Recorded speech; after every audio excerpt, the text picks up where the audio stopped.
Que hoy vamos a estar hablando sobre lo que Kristen comentó al principio, sobre cómo vencer ese espíritu de estupor, de pereza, de cuando nos sentimos así como agotados, como cansados. Quizás inicialmente este año que estamos empezando nos sentimos como que, ay, no sé, como que no me siento tan ganas de hacer esto, de hacer aquello, pero ¿sabes qué? Eso trae un problema fuerte en nuestras vidas porque trae como esa apatía de continuar hacia adelante. Y a lo mejor hay unas cosas que ya perdiste tú la ilusión.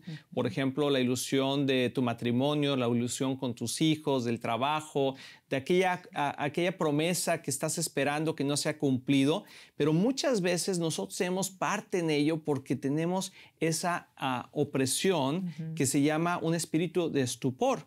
Y podemos pensar que qué significa eso, porque de dónde sale eso, ¿verdad? Sí. El espíritu de estupor, de hecho, hay hasta una definición que te la quiero leer aquí, porque es importante entender que existe. O sea, es un espíritu y habla en la Biblia, amor. No solamente es algo que comentamos nosotros. Sí, porque es una palabra que no usamos mucho, ¿verdad? Entonces, ¿dónde se encuentran esa palabra? Ahorita vamos a hablar, por ejemplo, en la Biblia está en Romanos. Fíjate, en Romanos, porque aparte suena como si fuera del Antiguo Testamento, ¿verdad? Pero está en Romanos 11 y ahorita vamos a hablar de eso. Pero quiero nomás decir, o sea, estupor o letargismo. Cuando te sientes así letargado, ¿verdad? Como cansado. Pues esa palabra usamos menos.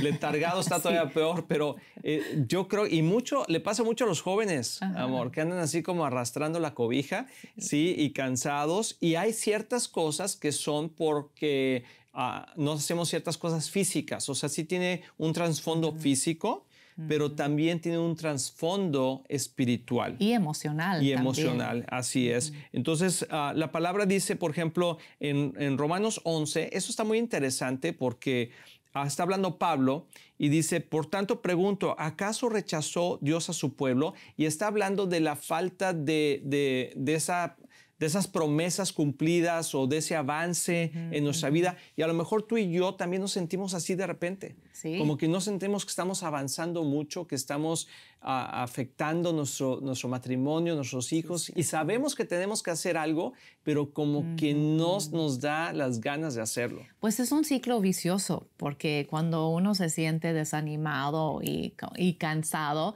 como que ya no tienes ganas de remediarlo.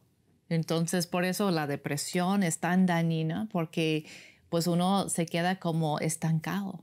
Y sabes que tienes que mover, sabes que como que algo debes hacer, pero no quieres hacerlo. Y ni entiendes por qué no quieres hacerlo. Y eso es lo más frustrante. Entonces, hoy queremos como ver cómo romper ese espíritu, porque hay que atacarlo primero espiritualmente y luego podemos también tratar lo que es lo emocional y lo físico. Entonces, siempre y cuando hay una batalla, hay que verlo por todos los frentes y atacar y vencer todos los frentes. Y Dios no está ajeno a eso, pero y este versículo, este capítulo de Romanos 11, tú lo puedes después leer ahí en casita, pero está hablando específicamente de que hay como un reclamo a Dios de ¿por qué te has olvidado de nosotros?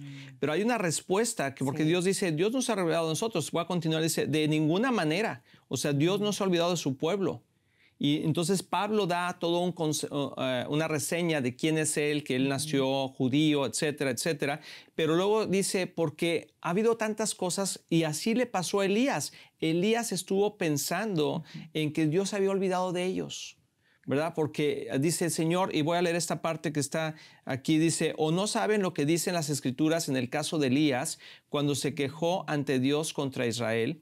Dice, Señor, han matado a tus profetas y han derribado a tus altares y ya nomás he quedado yo solo. Yo solo. Sí, y procuran quitarme la vida.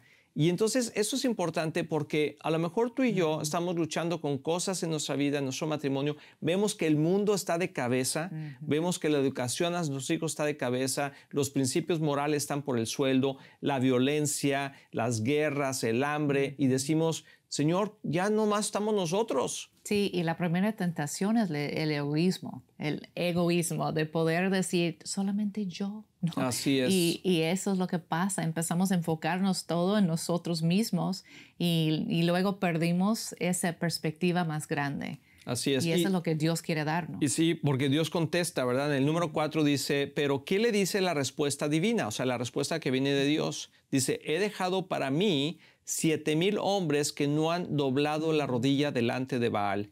Y quiero decirte y animarte que tú y yo somos, por decir un número, esos 7,000 hombres y mujeres que no hemos doblado la rodilla. Son muchos más. Es un ejemplo. Nada más estoy diciendo que aquí está diciendo Dios, no, yo tengo un remanente, yo tengo un grupo de miles de personas que aún no han doblado su rodilla a este mundo. Entonces, si tú estás teniendo problemas en tu matrimonio, con tus hijos, en el trabajo, la economía, no te rindas. No dobles la rodilla porque es lo más fácil, es como cierto. decir, bueno, pues así es. Y entonces ya no hacemos nada para salir adelante.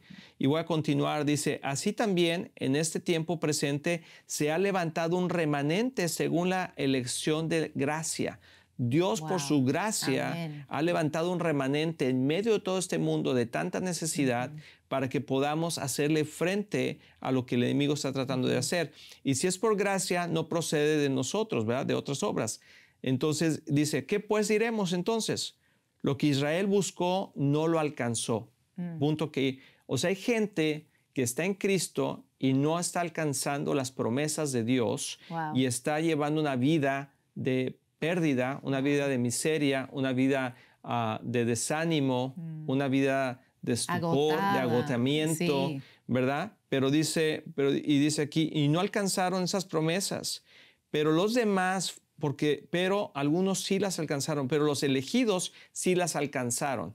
Y aquí cuando habla de elegidos, quiere decir aquellas personas que hemos elegido seguir al Señor, ¿verdad? Y los demás fueron endurecidos. Como está escrito, Dios les dio un espíritu de estupor, ojos para no ver y oídos para no oír hasta el día, fíjate estas palabras, hasta el día de hoy.